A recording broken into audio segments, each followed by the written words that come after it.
Hi, ninja movies are a little relic, you could call it, back from the 80s, early 90s, a little subgenre beneath the martial arts movies. And something that isn't in the news or in the cinemas for decades now. Yeah, that's a total dead subgenre, sadly. Yeah, because when I saw this stuff for the first time, I was a kid, teenager back then, early 80s. This that stuff immediately captured me, amazed me. I was always in love with these ninja suits and with their weapons they had, and especially sure, uh, as you can see, the sword they had. Sure, as a weapons guy, you would prefer a normal samurai sword, a banded samurai sword. No clue. I'm not a weapons fighting expert. If this was practical at all, or yeah, but simply from the looks, from the design, the straight look of the sword, the long handle, the straight handle. Yeah, always loved that design, and when it was put on the back, it simply gave these assassins a special look and dangerous look. They looked amazing to me. Yeah, and when I remember what the first movie or series was I ever saw a ninja, I think it might be this one, Shogun. Yeah, I'm pretty sure that was the first time I ever saw a ninja. They are not the main focus in this.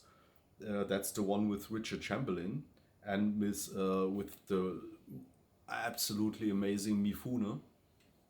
I think he's spelled that way, Mifune. And sure, the actress who played Mariko. That I love this series till today. That's a Blu-ray, so you can see I did bought that the last years. It's quite new. It's really remastered very well. The picture is totally nice. Totally prefer this version over the latest version, which also was very popular. Directly stuff well done, but the entire heart of the thing of that entire thing with the soundtrack and so on, with the actors, I totally prefer this version. Yeah, and the ninjas which were part in this, I think they that was the moment which I where I was hooked, captured about these guys. They're presented really well in this short scenes, but they come across really tough and dangerous. Yeah, when they sneak in into the little fortresses and try to assassinate Chamberlain, yeah, or Blackthorn. Yeah, that immediately had an impression. Someone put on this entire black suit, yeah, with that sword and so on. Yeah, they really looked amazing, and we saw them the second time, still totally amazing, and yeah, they came across really dangerous. Yeah, and that was the first impression I had, that these are special fighters. They are special, yeah, and how they dressed, that all was special. And yeah, it started with Shogun, when I remember correctly, and after that it was the Chuck Norris movie, Octagon. I don't know why. I guess because of the Bruce Lee movie with Chuck Norris, I was familiar with that name. That he was a karate champion. That he was a tough fighter for real. And yeah, then you saw, okay, the cover art from the movie Octagon looked interesting too at that time. And yeah, I was way too young back then. I wasn't allowed watching these kind of movies. They were in the video stores in the 18th area, and you always had to know everybody, maybe from friends, family who were old enough to put take this stuff home, yeah, and then you could take a look. And yeah, Octagon also did leave the same impression like Shogun to me. The ninjas looked really dangerous. Even many of them got really beat up easily and fast from Chuck Norris, but you knew, yeah, it's Chuck Norris. He's a really tough guy too. And sure, who we know by now with Richard Norton, who was that one ninja where they totally spent much time in the looks of the design of him. Yeah? That suit was done really amazing, legendary till today. And yeah, and also what we didn't sure understand as a kid back then, what an amazing fighter, choreographer, stunt guy Richard Norton was. The moves he did, yeah, still are loved till today. He looked amazing how he moved. He was fast. He was done really well. Yeah, back then, I always mostly on the evil side. Same with Star Wars and so on. And for sure, I loved that ninja the most. And I didn't want how that movie ended. I wasn't happy with that at all. That he ends up getting beat up and then kicked in the fire. But at least he was presented quite strong. Yeah, the main villain then, sure, we get later to see him in American Ninja as the Black Star Ninja, but without his mastership, with yeah, his styling, he did not look that impressive to me. That well designed ninja was the main focus. Yeah. So and then again, yeah, it was a VHS movie on that size of a screen. Yeah. So it is, in all, it's a very dark movie. You don't really you couldn't see much detail of the ninjas, of the suits and so on. Now in today times with our big screens, then with a well remastered Blu-ray, we finally get to see them too. Yeah, and then you see the suits are not really that special at all. Yeah. Only the one from Richard Norton. That one looks amazing. Yeah, but back then they left another impression. Wow, these are cool, dangerous guys.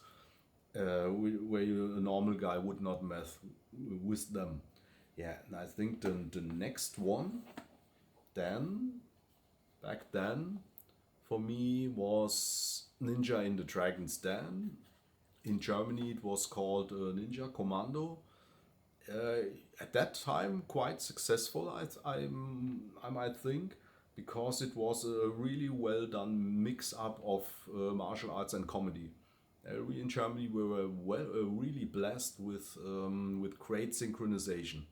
Both or the entire movie, not the two main actors, but the entire movie is at that time was in Germany. You really could watch that. The synchronization was done really well, and the funny stuff which is in there it comes totally well across. But this movie left another great impression to me. Sure, the opening scene, we directly get to see a bunch of ninjas. They looked cool, but then yeah, for the first time we get to see a main ninja, an role where the ninja is the main guy, not really the bad guy.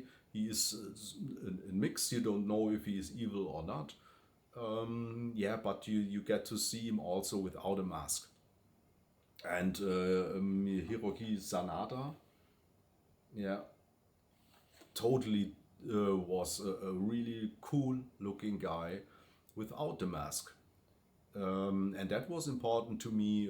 I don't know. It's simply a mix up for me. That's important that I can enjoy or get behind a ninja more if I know that's somehow a cool guy beneath.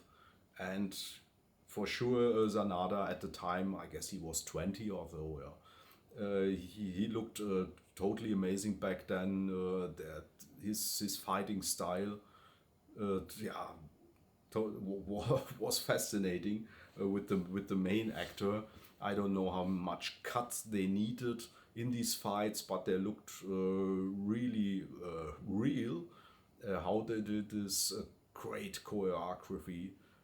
Totally love what these two guys do. But the main guy was a ninja. He was really cool. He had a cool looking suit too. He fought cool. So again, that built up for me for these ninja guys. That movie did not hurt this. Yeah, even brought it further that you fell in love with these type of characters. Yeah.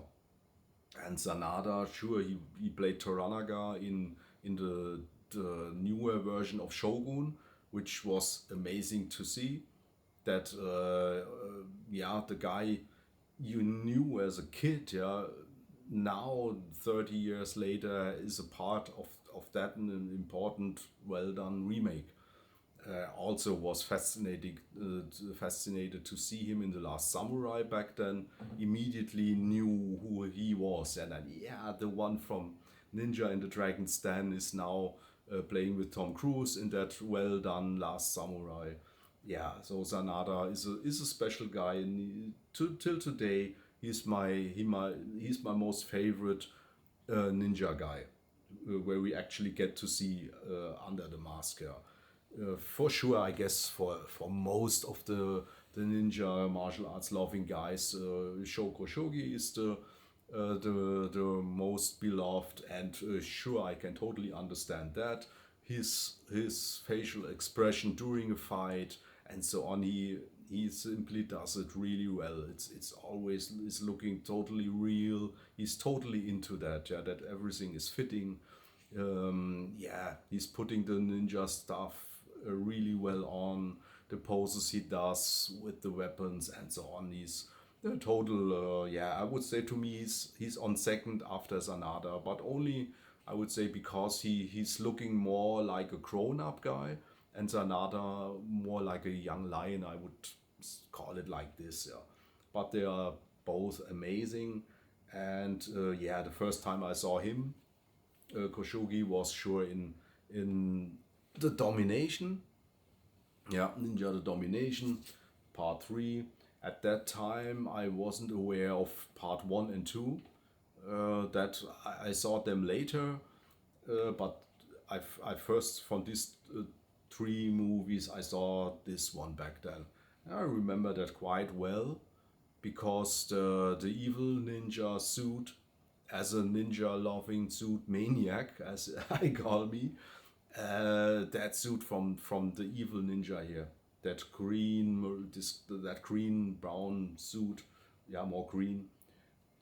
Yeah, that till today, ninja movie customs nerds like me are loving this movie. For me, mainly because of that suit. That's really done amazingly. Totally love that. Sure, the fighting scenes and all that stuff, it's totally on a different level as other stuff we got to see back then with ninja movies. They're totally B movie, C movie like. But this is, you can see it, it's a B movie, but it's from a Hollywood production side where you can see that's simply a more experienced version. Yeah, how they did this, how they directed it.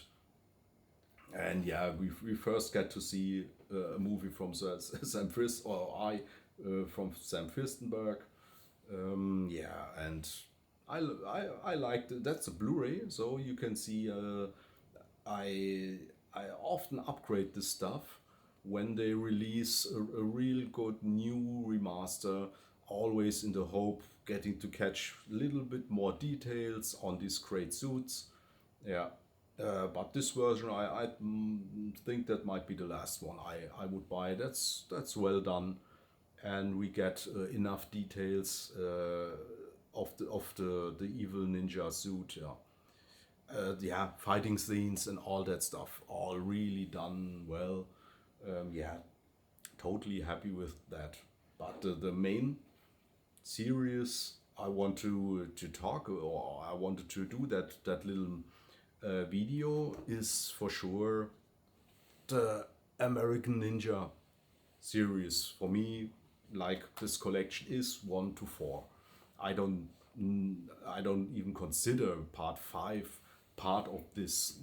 No, that's totally different stuff, total different league to me. How it was done, who was part of it. No, that's the bad.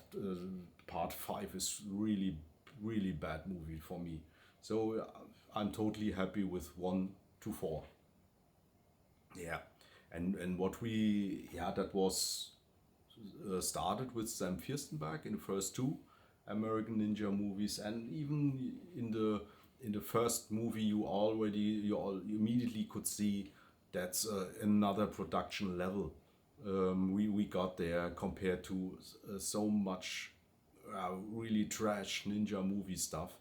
That one was totally different done, and yeah, you can see it in the first minutes. Yeah, the cinematography, the placements of the camera guys, how they introduce in the first scenes, how they introduce the ninjas and how they fight. Yeah, as a kid teenager, you will never forget when you first see these guys killing all these marine military guys in the beginning of American Ninja 1. These guys totally looked cool, again with their suits, with their swords on the back, and how easily they killed all these military guys. Yeah, totally fascinated about them. And yeah, what went further, we got a great training scene, yeah, training show off scene in American Ninja 1 with a whole lot of ninjas in different color styles of their suits. That was really done well, and how the main evil guy introduced these ninjas, and that their fighting style is yeah, is totally dangerous and superior to any other fighting style, and so on. And we get to see the Black Star Ninja, which comes across really dangerous, really tough, unbeatable like. Yeah, sadly, sure, we get to see him without a mask. It's always, yeah, a tough thing showing the guy under the mask. Yeah, it yeah, it's the mystery is getting is missed then. Yeah, when you know who's under the mask. Yeah, that guy really has to have a certain look, has to be in a special way that you still yeah, well, think that he's special as a ninja. And yeah, the Black Star Ninja was, to me, he was still okay with the mustache. He was a little bit more charismatic as in Octagon, but still, yeah, he was okay. He was okay, and sure, he his fighting skills that came across really well. I guess they often, from the behind the scenes, they're often saying he was a real master when it comes to weapon fighting, sword fighting, and all kinds of weapons. That's totally his specialty, and that came across really well. And yeah, it's the only bad guy in the American Ninja series where you could say that the main hero Joe, it wasn't that easy to finish him off. For my taste, being always on the side of the villains, it still was way too easy. I guess Joe was not cut or really punched, kicked that hard at all. And that's from the main ninja guy, the superior from all the other. And I don't know, I would have done that differently. It would, if I had to do this stuff, the main actor would have had really problems getting rid of the main ninja guy, so that you could memorize, oh, that was a tough fight, and so glad he's finally dead, and so on. But when it's done, when he dies too easily, that's you don't remember a bad guy then that well. But with the Black Star Ninja, you could say it was done from the 4 movies. He was treated the best as the main ninja villain guy. So yeah, in all, the first one, story wise, from the characters, from the character development, from the story, there is a substance where you would say that's a well made movie. And back in times where you didn't have all the green screen digital stuff, after editing stuff, and uh, yeah, it looks different today in a positive way. It's totally looking real. It is real. Real guys, no blue screen. Yeah, these movies feel different. And sure, if you're growing up with this stuff, you will always prefer that against movies like yeah, Ninja Assassin, which yeah, sure, highly anticipated back then, and yeah, totally, yeah, disappointing for me. All the black scenes, the digital integrated bloods, yeah, doesn't work for me at all. Even the main ninja guy was cool too. We got to see Show again in older years. That was nice, but as a movie, yeah, didn't work well at all for me.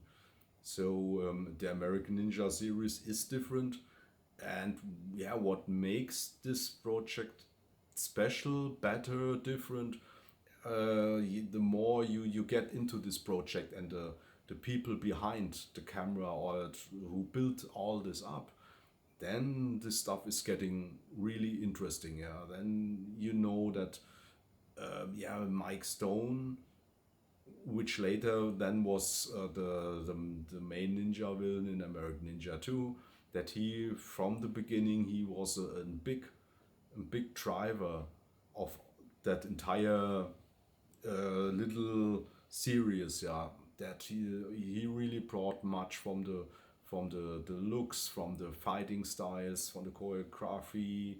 He was a main guy behind that. Yeah, and knowing that, okay, he's one of the best at the time. Yeah. That was great having him on board.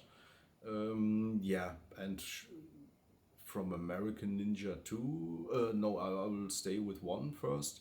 That's all I know of the guys. The stunt guys are not that well known to me, and I'm into this stuff quite well, but this would be the only name I would say which really was yeah, doing much from the whole choreography and fighting styles.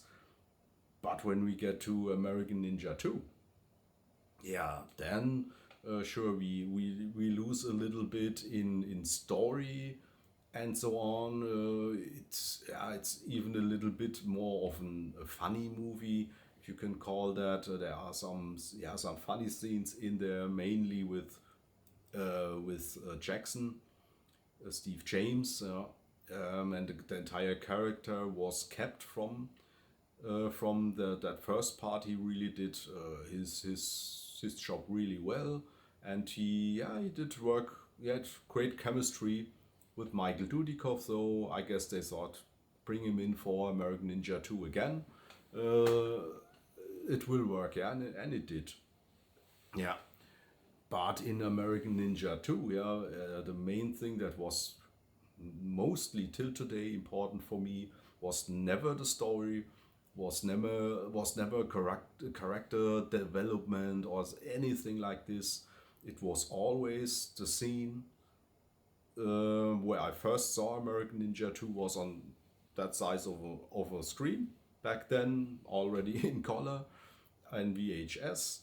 And then we get that opening scene at the beach, yeah, where Dudikoff is looking in the far, and then he sees five ninjas running to him.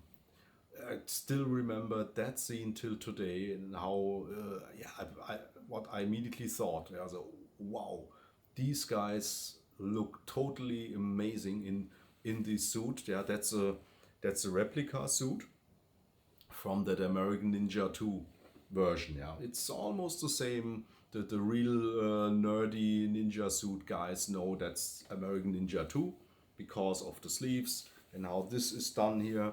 Uh, yeah, when they first introduced this kind of suits in American Ninja 2. As far Audrey Bamsma, I think she's spelled that way.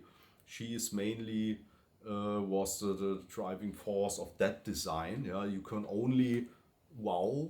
Yeah, I still always loved it back then. Even on that little screen, you didn't see that much, but it was such an the location was so amazing from American Ninja 2 with in South Africa with that with the amazing location at the beach, yeah, with the total blue sky. It's the look of that of American Ninja 2 simply is fun because of that, yeah. And the ninja suit, even in that bright daylight, they looked amazing, yeah. Again, this suit, the sword on the back, and they run to the main character, and you immediately thought, oh, these ninjas this time Joe will not have that an easy time with them like in the last one. These ninjas didn't fight really well against him, but these guys, I mean, when you put your ninjas in such a great costume, yeah, in uniform, they must be yeah, the real shit, so to say, yeah. That was the first thing I thought. So wow, they oh, look how they what they have changed in their suits. They must be the advanced guys, yeah. And yeah, sure. Then the first fight came, and then you immediately knew, no, they are not stronger, sadly at all. Even maybe even worse. Yeah, that was a little disappointing back then. Yeah, it's a reason, sure.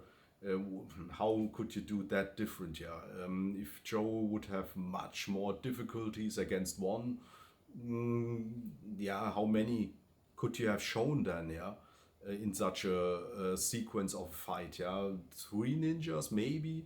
So we get 20 or something like this with all sort of crazy attacks they try and always fail big time. But it always, yeah, whatever they did, whoever stood there, they looked amazing in these suits to me. And yeah, then Joe, you could see, okay, he can handle them again really easy. Yeah, the better, worst stuff for me was when Jackson also, yeah, didn't have much problems with them. We didn't see him fight against ninjas in American Ninja 1, and I would have kept it this way for my taste. I would always build him up strong against bullies like in the bar scene, totally fitting that he's beating them all up. And but when the ninjas would have arrived, I would did that different. That he always would get scared. That he knew these guys are different. They are dangerous. They can kill you really fast. And Joe often would have to help him. Yeah, I would have done it this way. Yeah, okay, they did go that way. I guess sure that's more Hollywood entertainment like, and yeah, the scenes are almost sort of funny. How Jackson is beating them up, but yeah, but what's the reason then putting in ninjas anyway? Yeah, if the bar guys, the bullies, yeah, making him more trouble as the ninjas, yeah, then why would you need them? Yeah, you need bring in ninjas in the most amazing suits, yeah, ever, and then they are fighting not really better as the normal bully guys from some bar. Yeah, I would done that different, but okay, we got what we got, and yeah, what we got were a lot of ninjas.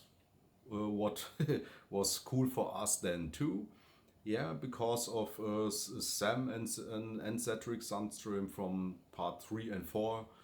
I guess they totally understood, imagined what we ninja nerds wanted to see. Yeah, and yeah, it was when you imagined yourself in the role at the moment, you wanted to beat these guys up too, and for sure at least one uh, um, uniform of the ninja you would have kept for yourself. Yeah, because they looked so amazing. Yeah, and we always out of a sudden we get to see that, yeah, that exactly this happens. Yeah, we get to see it in American Ninja 2.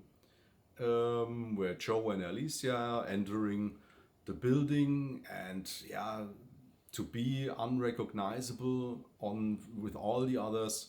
Yeah, they need two ninja suits, and yeah, they yeah, what do they do? They beat up two guards out there outside, and yeah, take away their great suit. So we got exactly that what we ourselves would have wanted to be capable of, able to do that, yeah, just to get these great suits, yeah. And we get to see that, and Cedric Sandstrom did do that again in American Ninja 3. David Bradley also does take off one of the black suits from one of the ninjas. And Dudikov again in American Ninja 4, he takes away one of the yellow suits. Yeah. So, yeah, not sure why they put in that. Maybe they exactly knew what we wanted to see. Yeah. The ninja uniform nerds, so to say. Yeah. Yeah, what else can we say about American Ninja 2? I was fascinated by this Blu-ray from American Ninja 2. There is a bonus audio track on it with the director and the stunt guy, stunt coordinator, BJ Davis. These two are going over the entire movie. And yeah, as a fan of this stuff, yeah, you actually do that. You listen to the entire movie and listening to the commentary of the director and BJ at that uh, in this case. And when they got to this training show off scene in American Ninja 2, where the red and the black ninjas are training, showing off their skills, they mentioned a name, yeah, by at the start, and I saw, okay, they talked about one ninja. For me, I always thought, that guy looked the coolest. He moved really well. Yeah, how the suit fitted him. I thought that guy looked the coolest, and yeah, we get to know his name then, and yeah, he said Yurif Lerner, young Yurif Lerner. Then young, how young was he?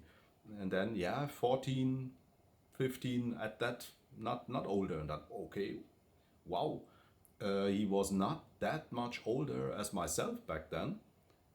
Totally found that amazing. Yeah, when you knew that guy, you liked the most, yeah, was actually when I consider my age today, he was a kid back then, yeah, with 14, 15, yeah, and he was on the set, yeah, and he was already at that young age into martial arts. He was the son of the producer, but I guess mainly because he was a really young, skilled guy. They they said, "Hey, you want to put this stuff on? Do you want to be one of us with the old master stunt coordinators and stunt guys?" And then for sure, when you imagine being at that age, what a total dream, yeah, being in that situation, yeah, being part of this, getting to put on the suit, doing these training scenes, and even not many, but he was included in some of the fight scenes. Yeah, he had to use Sam had to use him carefully, because when you know it now, you can always spot him during the entire movie. You directly see, that's young little Yuri Lerner. You see it, how the suit is fitting him. Yeah, the arms are mostly a little bit too long for him. You see, it's a smaller, younger guy. But back then, you didn't notice. He simply looked the coolest from them all. Yeah, that was the main reason I got into this American Ninja stuff again. I always had these scenes on my PC, the fighting scenes. Always watched them, but when you get to know, really understand and know more about the guys behind the masks, behind the scenes, that's even way more fun. I don't know. I was in on some kind of a web forum where I did show pictures of the ninjas from American Ninja 2, and because of the suits. And somebody yeah, did mention that he has even an original from back then he has at home, and he even showed a picture. Then okay, wow, this stuff is still around. Then I always wanted to have, like my Skywalker outfit I have from Anakin. I love that replica stuff, yeah. And if you sure if you could get an original, that's even more fascinating. Having the exact material they used and so on. Yeah, and then he showed me his little Facebook site. That's the Hollywood Ninja Movie Group site. And Frank Frank himself is the admin of that site. And yeah, I immediately was got a member, and yeah, and I saw okay, guys like the director Sam Firstenberg or Cedric Sandström from part 3 and 4, they were yeah were part of this little group, or are, and they are answering questions back then. They are showing us behind the scenes pictures. You could chat with them. That's totally yeah unreal if you are a fan of that stuff from yeah kid teenager level beginning. Yeah, these guys simply are special to you.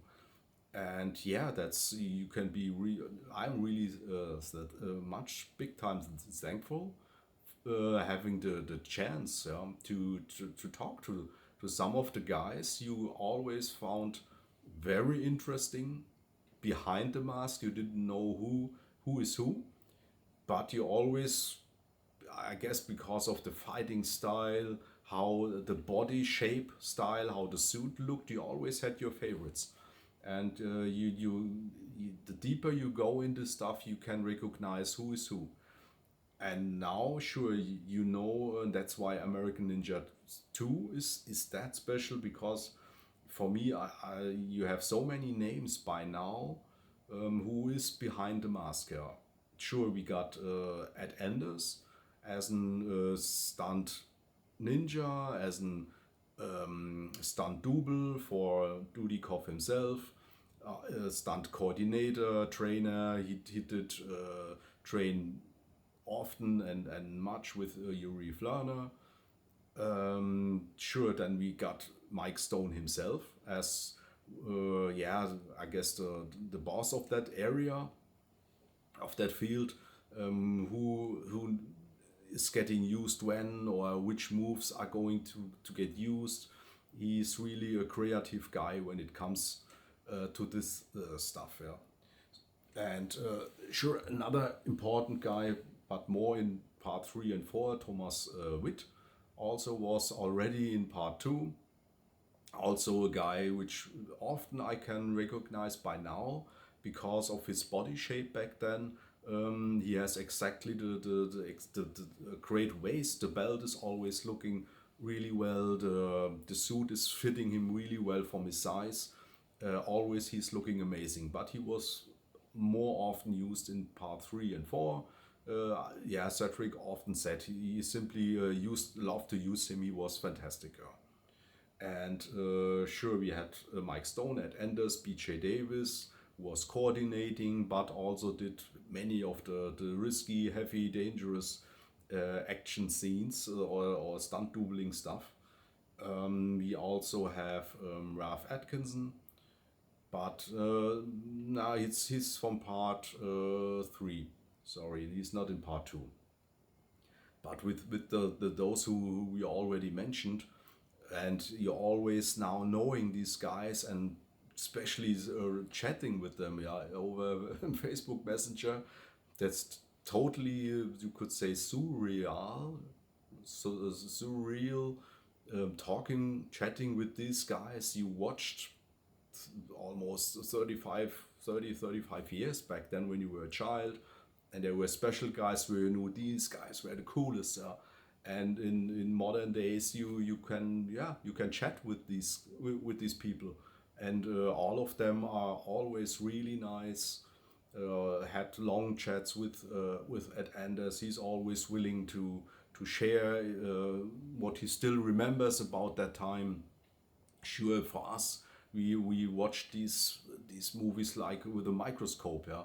But sure, these guys, they it was a movie for them, and they did go on to 100 other movies, yeah. So they are often don't remember all the stuff we would eager are willing to find out about. But yeah, it's always great that they always answer, and even Cedric and Sam, that both directors, yeah, are always willing to share pictures, information, chat in general. Even Mike Stone, yeah, is reachable. Many of them are opening themselves up more and more. At Enders during the last weeks and months did show us many behind the scenes pictures scanned from the DRs, amazing quality. That stuff, yeah, years ago you would not even have dreamed of getting to see. So yeah, I'm hoping that Thomas Witt also he promised that he will show us stuff, but yeah, he didn't found the time yet, yeah, to digitalize all his stuff he has in his archives, yeah. And he was part in 2, 3, and 4 American Ninja, so I guess he has quite a lot of material. So I'm hoping he's getting the will to show us, yeah, like Ed Anders does at the moment. Yeah, that's totally amazing stuff for us. Yeah, sure. And when we have the chance to get in touch with the guys, we always the really suit nerdy guys. We always ask, "Do you still have one? Have Do you have one? Do you did you were you able to keep yours from the set?" And yeah, sadly, that stuff is almost completely lost. Yeah, yeah, you don't. It's not around, sadly. Yeah, yeah. I mean, I over this side we found out because Frank has the original stuff from the black suits and the yellow one too. But he was able then and willing gladly for us to measure this stuff in detail. Yeah, the leather stuff, how wide it is, the exact centimeters, and then we were able to find Taylor, is it called? Yeah, Bakasori Craft. He is also in love with this ninja stuff, these costumes, yeah, and with these detailed measurements, yeah, he was quite able to do us here, build us, design us a really amazing looking replica, which you could say, I guess, from far, from the resolution of the camera and so on, you have, I guess you couldn't even see a difference against the real stuff. I mean, the guys like me, we know the difference. There are still little details where you know, the originals are a little bit different here and there, but over this camera, I guess you could say that it's looking totally real. And yeah, many years ago, you wouldn't even have dreamed of something like that. Yeah, when you are yeah, a suit nerd like I am. Yeah, but I'm not the only one. He is selling this stuff. Yeah, and I hope he's doing well with it. Yeah, because like you see, it's really nicely done, and he's a total nice guy too. Yeah. So I will link him with a picture that you can find him if you are interested in this stuff too. Yeah, and yeah, big big time thanks goes out to him, to Frank for taking the time for the measurements. Yeah, and for Audrey Barnsma for the design of this, and sure then Cedric and Sam for putting this all together in one movie, and yeah, and showing these guys that often too. Yeah, in that great resolution with these great cinema cameras. It's all way more advanced as the really trash ninja movies. So these are a little bit different. Sure, the ninja movies and even the best ones, they are not the Godfather. They are not Citizen Kane, and don't want to be Citizen Kane. Yeah, they are different kind of entertainment. Sure, mostly for martial arts loving guys, and with all the talent under the mask. Yeah, this project really is something special. Yeah, and yeah, two guys I can remember from part 3 and 4, which Cedric then used. Yeah, it's one is I will show a picture of him. He was a special guy in American Ninja 4.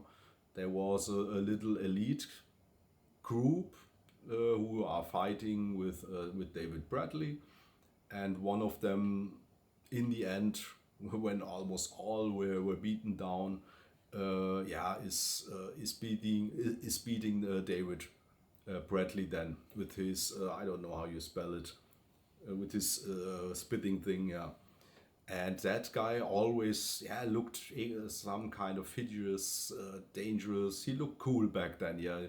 You always remembered him because he was the final guy who knocked the hero out. Yeah, and that's Daniel Bachfischer. Yeah, did chat with him quite a lot too over this ninja American, or this Hollywood Ninja Group side. He was on that side too, and always willing to share information, pictures from behind the scenes back then. And yeah, you immediately find out he's a total nice guy. And that's amazing when you had this little fragment of that one ninja guy looking evil, and yeah, and it's all you knew. You don't recognize him in other fights in the movie. That's all we got. He looked cool then, and then you get to actually know this guy 30 years later, and total nice guy. Yeah, that's yeah, again real surreal again. Yeah, and Ralph Atkinson was another one from American Ninja 3. Some years ago, he was more active on Facebook too. I guess he's not anymore, sadly.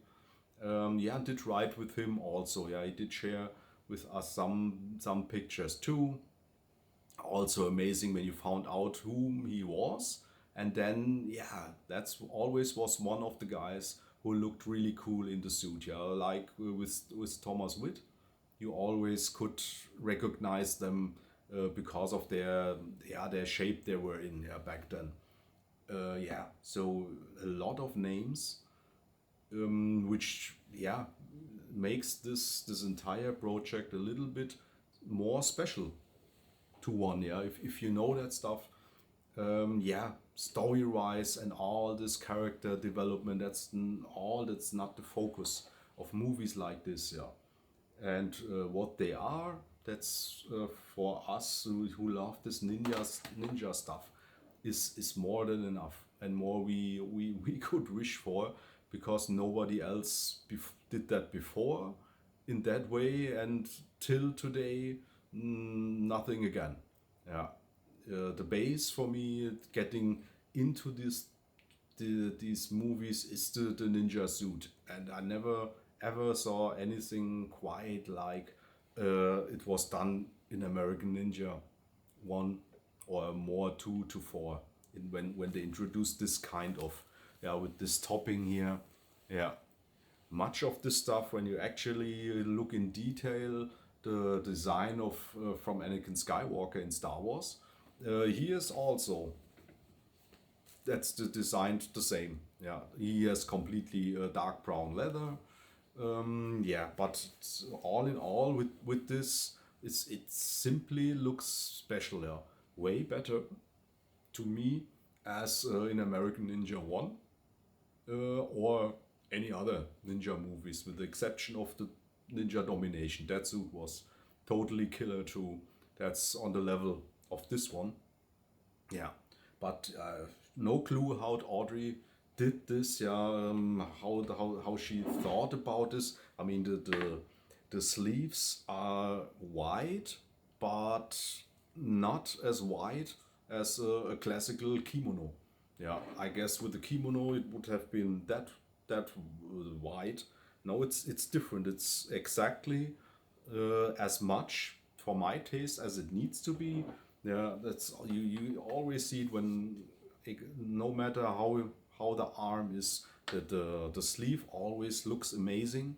Yeah, and with this topping over the shoulder, over the back, yeah, that design was fantastic. And yeah, many years later in Star Wars 3 into 2005, yeah, you could see that design from Anakin's suit is it's really near of this. Yeah, it's fantastic too. It's one of my favorite custom suits ever, and that's why that's the two pieces I have. I have a really amazing replica of Anakin's costume, and from American Ninja 2, that one, and the American Ninja 3 and 4, they look the same. You could hardly tell them apart, but they have rubber sleeves at the end, so they are tight here. Yeah, but I prefer the white sleeves always have. Yeah, they are tied together. These two pieces are tied together in the middle and in the back, so they don't slip outside. I guess that was all stuff they learned during the shooting of American Ninja 2, which got on their nerves. Yeah, you hardly did move at all, and yeah, the sleeves were up. That stuff was yeah, the suit was falling apart, and yeah, I guess that was the stuff they did learn and did yeah, advanced to the next version, so it was better for filming that not after every second an assistant had to come and fit this all together that it looks good again. That didn't happen in American Ninja 3 and 4. Yeah, but all in all, still the the fabric, the material they used in American Ninja 2 is a little bit different as the other ones. At least it's a more dark black, and it's a little bit more of a reflecting look. It's not reflecting, but it has some kind of that look, yeah, and it's a little bit, I guess, a little bit stiffer material. Yeah, I all because of the sleeves.